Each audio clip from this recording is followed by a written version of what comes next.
In 1991, Linda Williams wrote this essay, Film Bodies, Gender, Genre, and Excess.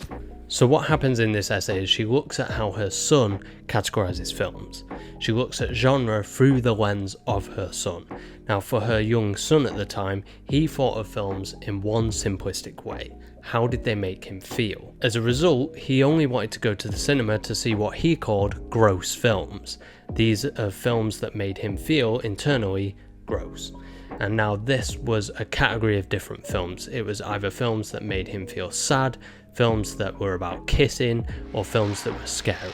Linda Williams uses this as a jumping off point to look at how throughout cinema, these body genres that she is defining through the lens of her son have often exploited women. But one thing that I think is also really important in this essay is how she forces us to look at genre through a slightly different lens.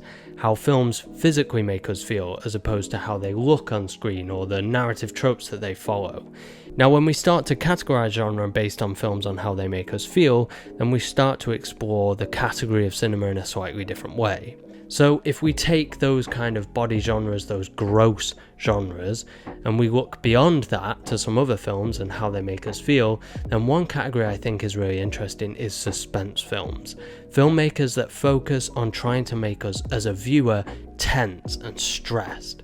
I think it's easy to make us scared, it's easy to make us laugh, but making us throughout the whole 90-minute runtime tense and stressed is something that takes a real level of craftsmanship. One of my favourite directors to accomplish this is the director Sabu, and that's who we're going to take a look at today. If you enjoyed this video or you're excited to watch it body bar, all that amazing stuff, make sure you like, comment, subscribe, do all that amazing stuff that you always do, and really helps the channel. Anyway guys, I hope you enjoyed the video. Let's get on with it. Williams's essay is an important look into how women have been depicted and treated in cinema. It also helps us to look at genre through a different lens. Of course, a slick-talking, suit-wearing Yakuza mobster on screen means that the film is probably going to be a crime film. But if one film makes us cry, another makes us scared, and another makes us laugh, then fundamentally these films are three different films. They might all be crime films, but the genre kind of feels different because of the way they physically make us feel. Therefore, to address genre by how it makes us feel would probably be the most accurate way to categorize these specific films.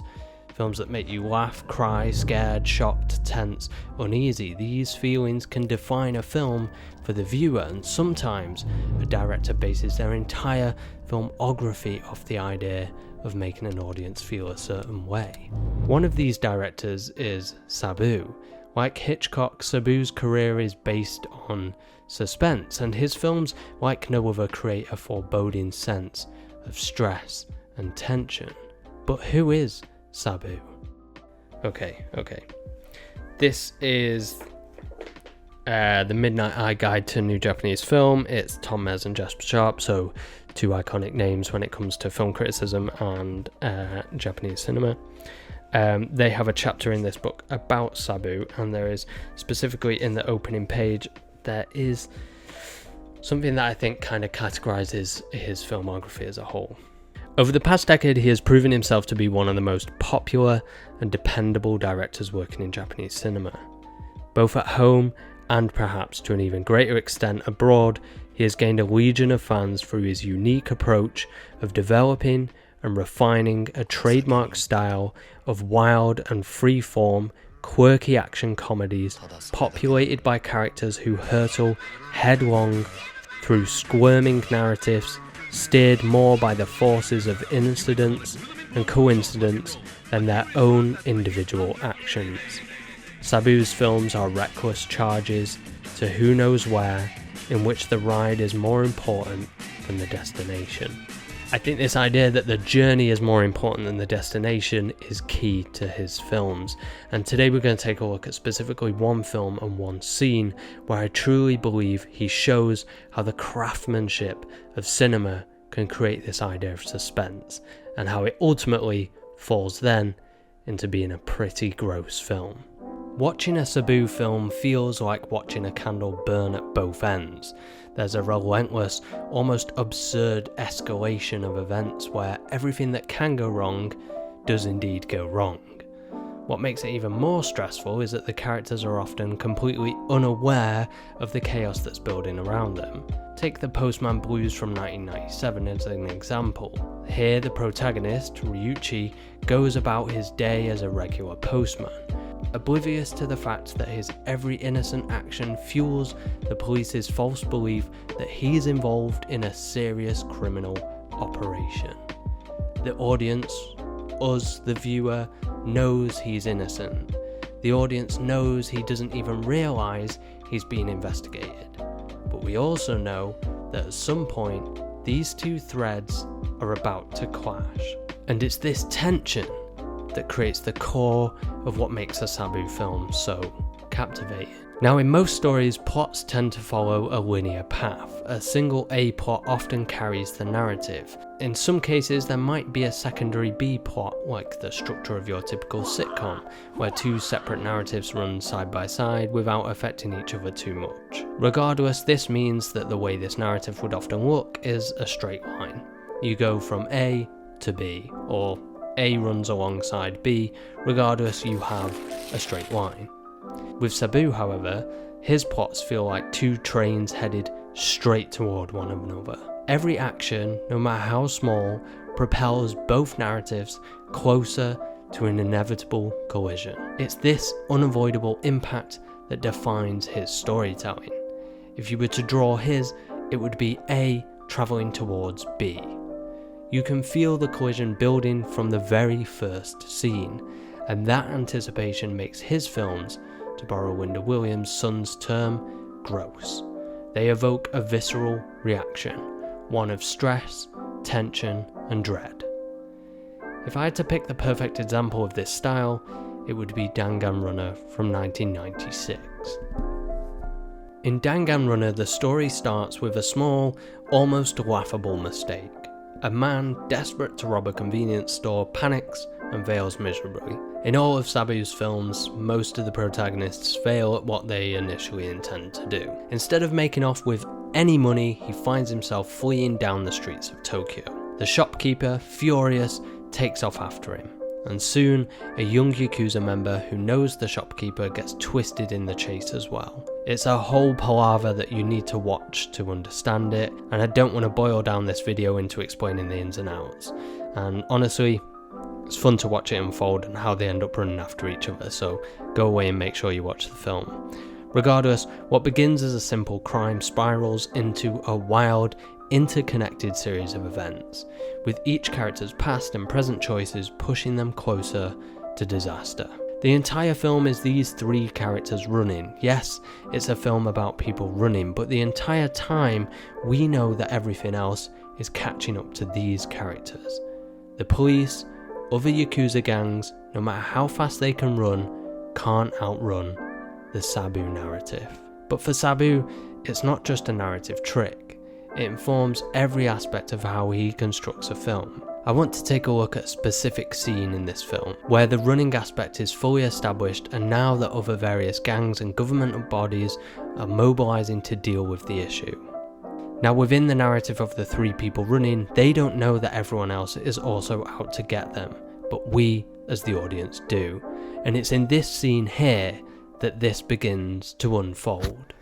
Okay, so to put this in perspective, I'm not going to show the clip in its entirety. I'm just going to cut it apart and show you what it is. But it's a sequence that happens about 40 minutes into the film. It's basically a montage that starts to show all the other people that are involved starting to mobilize to go after the guys. So essentially you see a montage, 5-minute montage of everyone kind of beginning to move towards them and everything starting to unfold. So in this 5-minute section, Sabu manages to create the stakes that we're going to have for the rest of the film. So happens about 40 minutes in. It's a very clear montage sequence, but I'm going to chop it apart as we analyze it and stuff. I'm not going to just like play out in a whole because that would be long and probably more likely to get copyrighted or something. So take that into mind and take that into consideration. Anyway, on with the video.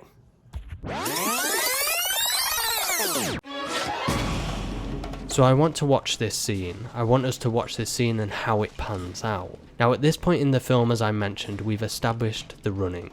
Our three main characters are hours into their chase, and Sabu has firmly established them moving from left to right on screen. This is what we call lateral movement in cinema, and it's a tradition throughout media. Most movement that establishes a progression goes from left to right. Think of platforming games. Even in the West, we read left to right. And even in Japan, even though they read the opposite way, platforming games follow the same motion. This movement feels like progression to us. Now, even in the film, when the characters are centralized, they feel ever slightly to the right of the frame. This then makes us subconsciously know that the camera person is to the left of them. This means that if they overtake the cameraman and run past him, they're gonna go from left to right. It's a very subtle way into the frame, but it's one that is felt by the audience, and it's one that we subconsciously understand. Going from left to the right of frame means we're moving forward. The idea of lateral movement is always a really fun thing to notice in cinema. Next time you watch a film like Lord of the Rings, pay attention to how they're always moving from left to right. And if they don't move from left to right, question why they're not. Does this mean that they're going backwards? Are they not accomplishing what they need to accomplish? It's often a very thought out thing. Notice though how in this montage shows our main characters predominantly moving from left to right, as we've said, and all our mobilizing forces are moving right to left. In just 5 minutes, Sabu clearly shows, with no dialogue at all, that there will soon be a collision. We have two forces moving towards each other. As the audience, we feel this in the movement. We feel these gangs and forces are physically running towards our protagonists, despite being miles away. And it's these subtle techniques that build the tension we feel as an audience. Both parties visible are not aware of the other, but we, as the viewer, take in the visual information that these two bodies are moving towards each other. Through lateral movement, we establish clearly that we now have a candle burning at both ends. Here you can see how, with just the editing and the framing and the movement, Sabu is able to create this sense of impending collision. We as the audience feel this subconsciously as we visually gather that this at some point is going to end in a collision. And obviously, it does. Nothing is as cathartic as the Sabu ending. As the narrative he's built, this level of tension that he's created is finally done with. It's in these moments in this montage that the film creates itself as a body genre, and it builds the ever-brooding tension that makes the film so good. A Sabu film feels more than a genre piece. It feels like an experiment in storytelling. How far can you push the characters on screen? How far can you push the relationship between the viewer and the narrative? How can our omnipresence feel like a hindrance? As we gather all the information that makes us know everything is going to go wrong, how does that affect how we watch the film? In Postman Blues, it would be such a different film if we didn't have all the information we have. But as a viewer, we know everything that everyone on screen doesn't. We know he is innocent, and the police are tailing the wrong guy. We know he's unaware that his actions are making him a suspect.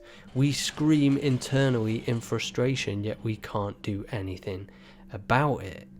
We are essentially trapped on the outside, looking in, and this creates stress.